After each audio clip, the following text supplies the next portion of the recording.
যেই ব্যক্তিটা দেখবেন যে ভালো মানুষ, যার কাছ থেকে আপনি কিছু শিখতে পারবেন, একটা হাদিস শিখা যাবে, কোরআনের একটা আয়াত শিখা যাবে, ওযুটা কেমনে করে, গোসলটা কেমনে করে, ফরজ গোসলটা কিভাবে করে, সুন্নত গোসলটা কেমনে করে, সবটি কি একরকম? কথা কয় না। ফরজ গোসল আর সুন্নত গোসল কি একরকম?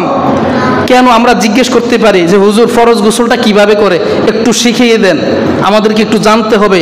এই জিনিসগুলো আমাদের জানা খুবই জরুরি।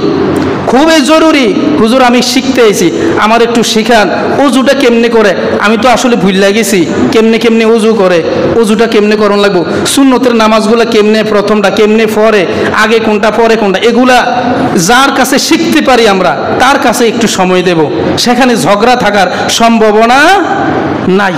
কিন্তু আমরা বসি কোথায় গিয়া? যেই জায়গার মধ্যে আড্ডা জমে, 3 জন 4 জন একসাথে বসছে, সেই জায়গার মধ্যে আমরা বসে 4 জনের 4টা কয় এ লাগে, তারপরে এই বেটা হেবেটারে তুই বেশি জানোস, আমার দাড়িটি কেমনে ফাঁকছে, এ ফাঁকাইছি না, তোর বয়স কত, এই তো শুরু হয়েছে বয়স কত দেয়া।